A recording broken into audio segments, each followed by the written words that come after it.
Hello, this is Richard C. Wilson from the Family Office Club. We're doing a member spotlight interview today. Today we have with us Michael Scott as well as Peter Dougherty. Welcome both of you. Thanks, Richard. Appreciate having us on. Thank you, Richard. Sure. So why don't we go, Michael, first and just introduce yourself, maybe just a quick summary of what you do at Cannapreneurs. Sure. I'm CEO and founder of Cannabis Partners, and we're a cannabis-based holding company. And essentially, what we focus on is finding amazing entrepreneurs. That's part of the reason why I asked Peter to come on board because he would be an example of one of those entrepreneurs we find. So what we do is we like to find these early stage businesses. We like higher risk investments, early stage. And essentially, we like to bring capital, business strategy, and leadership to the table to help for explosive growth. Okay, great. And Peter, I know you met Michael, and then that's how we all connected here for this call to kind of explore what you both do and how they relate to each other. So can you explain a little bit about your company and what you're up to? First of all, I want to thank Michael because he's made my day because I can tell my wife that somebody said I was amazing on a Friday morning. So I'm going to utilize that. CEO of Orion Partners, which is a enabling technology for the cultivation production market. And essentially the problem we're solving is helping these multi-state operators that have acquired a number of properties figure out how to use those systems to scale production because they're struggling with that right now. And especially given the time that we're going through right now with C-19, the ability to take an asset that they've spent hundreds of millions of dollars on and enable them to create more grams per square foot with that production is a great outcome for them. So that's what we're up to. Okay, sure. And I know, Michael, you look at a deal a day, literally, sometimes more in the cannabis space. And when you look at startups, everyone has great projections. No one's showing a bad projection. So how do you sift through all of that? You obviously thought Peter was a top 1% or 0.1% of all the stuff that you're seeing. Can you talk just a little bit about your mentality on picking the teams and picking the leaders and how you came to pick Peter? Sure. I mean, it's a skill that's been developed over time. And I would tell you, it's not always easy to do because, I mean, if you think about founders and CEOs and polished leaders that have sales skills, they can oftentimes be very intriguing. You get kind of caught up into everything. But it's important, in the world of private placement investing, it's critical that you're really understanding all the risks, and I tell investors, because the second part of what we do is we invest directly in companies like Peter, but then we also help, bring in strategic investors, both smaller and larger investors, to help, boost these businesses through to the next level. So it's critical for us, because we, basically live and die based on our reputation and our track record. So it's critical for us to make sure we're vetting, we're understanding every risk, we're understanding, hey, what's the likelihood of this entrepreneur being successful? And so, one of the things about Peter that I thought was interesting, and part of the reason why I personally invested in Peter, and I was one of the very earliest stage investors, is number one, I believed in Peter. I just felt a sincere sense of integrity, and I believe in vetting for integrity. A lot of businesses don't focus on that as much. But number two, I also think that the marketplace, has to actually have a need for a service. And Peter, I simplify what his company does and taking, these cultivations that have millions and millions of dollars worth of cannabis growing and helps them really optimize that grow, and the slightest fine tuning of that environment really can help create, millions and millions of dollars per quarter of extra yield. Or the other side is you prevent it from actually falling apart. And when you look at globally what's happened to the public markets, a lot of these companies, one of the areas they were weak in and why the stock prices declined, they weren't hitting their revenue numbers. So Peter's kind of technology, hardware, and software directly hits kind of what a big gaping gap is in the industry. And I actually learned this from you, Richard, is I look for choke points in industry. I believe that is a choke point. So I believe I found a guy that's actually got a value proposition to help blow through a choke point.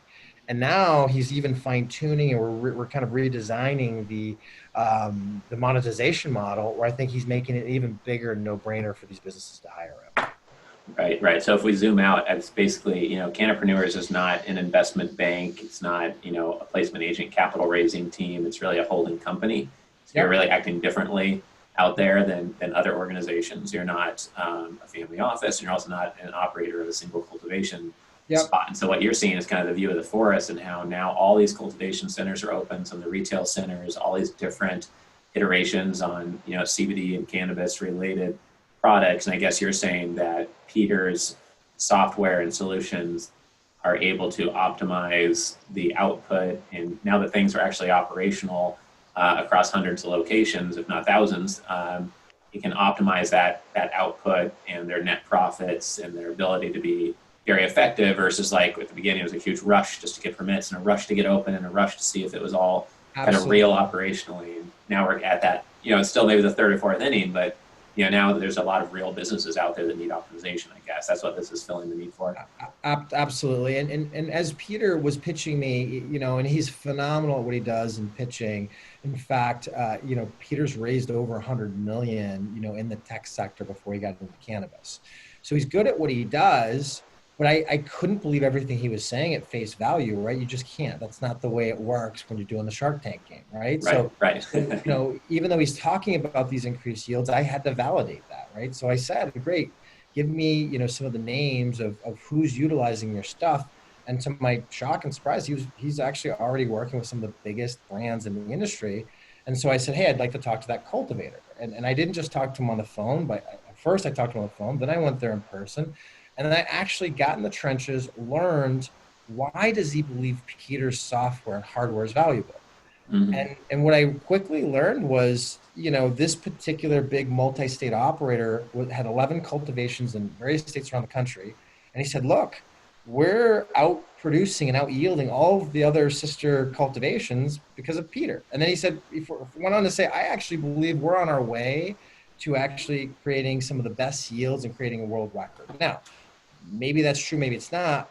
But one thing I did walk away from knowing is at the end consumer level, he was a raving fan of Peter's product, right? Then I brought him to one of my portfolio companies and, to further vet him, because I said, you know what, I want to see if the CEO of my cultivation and retail business, and, the actual cultivator themselves will also feel the same way as that other, maybe somewhat biased cultivator.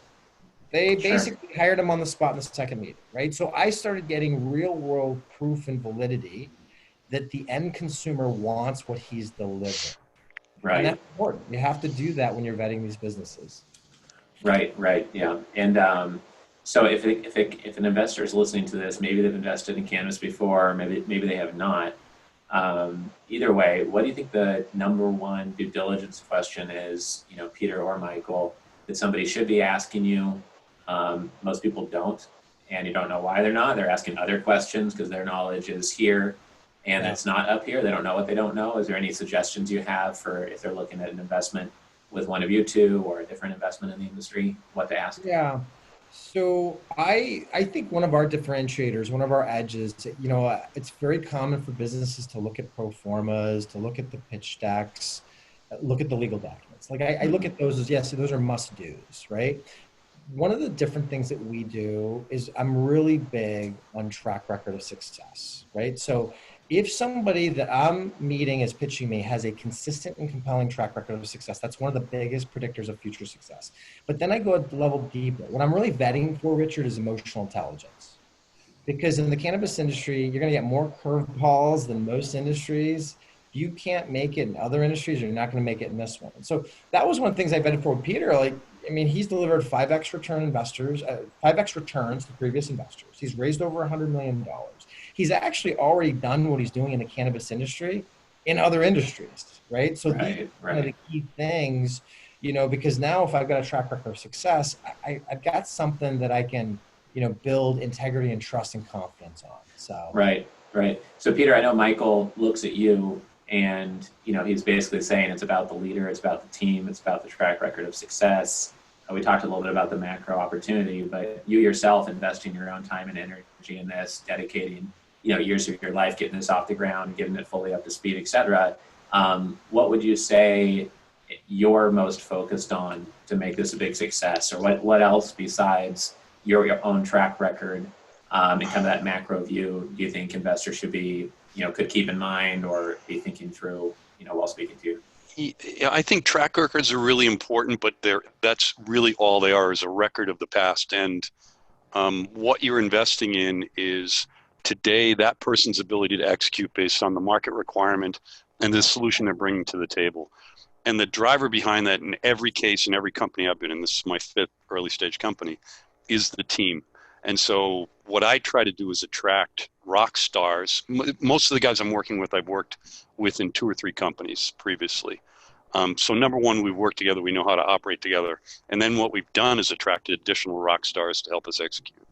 And I think just to reflect back something that Michael said, one of the really important, so I've got we're a seed stage company at this point, but I've got the GM from Amazon as an investor, the former CFO and vice chairman from GE as an investor. And Michael's the only one that came in, met the grower, and the grower literally said to him, we went from 40 grams a square foot to 90, which 90 grams a square foot to them means $10 million a year in return on investment. Wow. The reason I was able to do that wasn't because of my track record.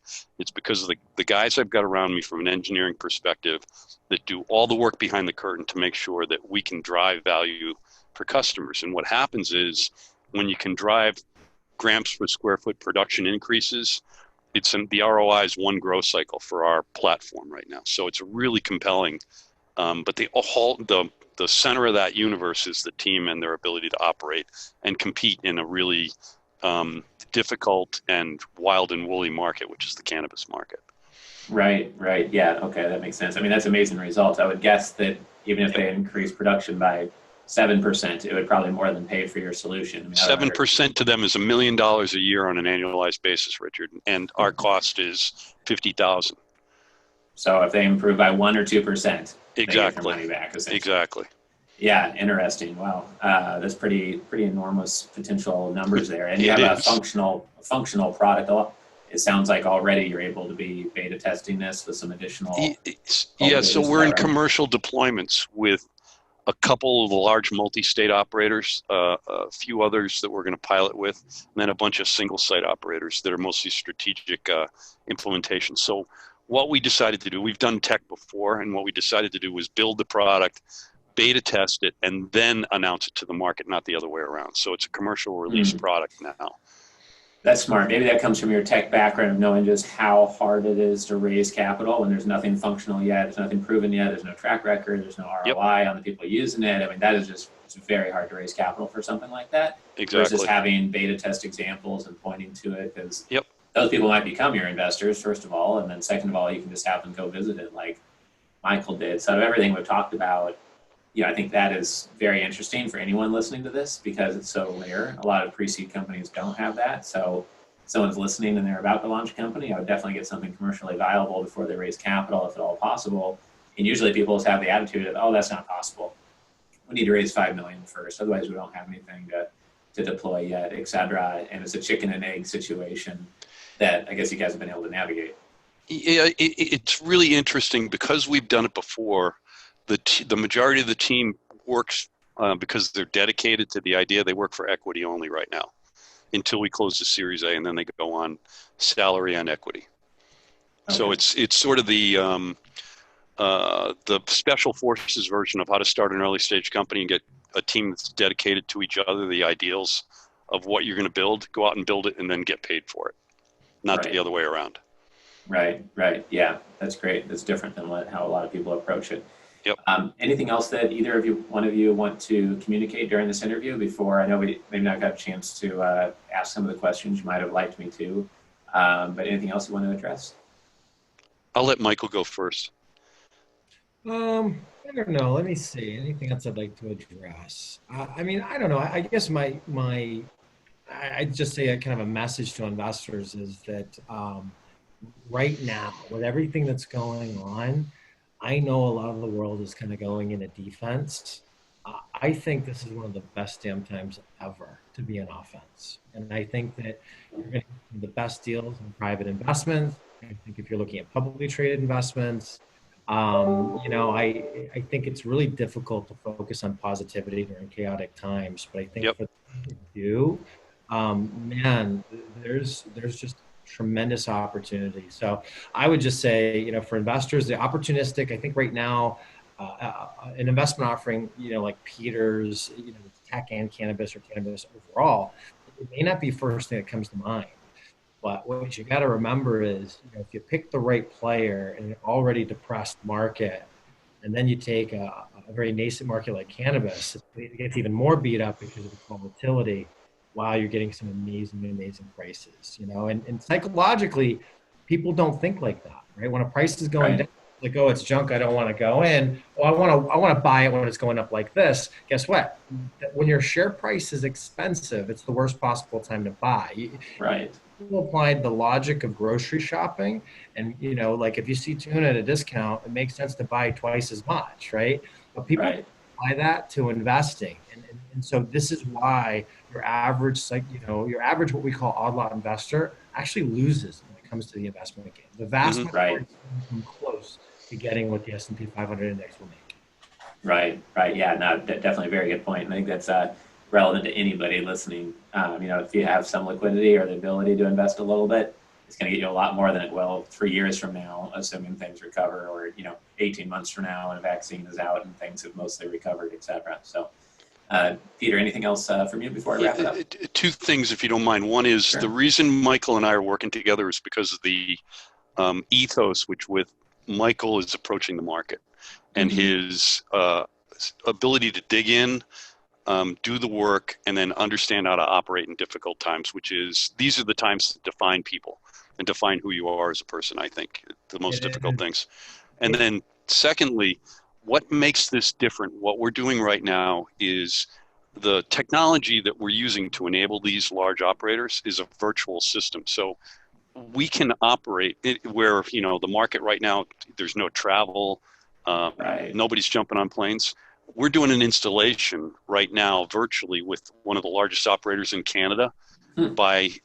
and everything's going to be virtual. So we're Nice. literally installing. So we're a pick and shovel company, but the picks and shovels are really data that travels virtually. So it's a great time to Right. be a virtual implementation company like we are.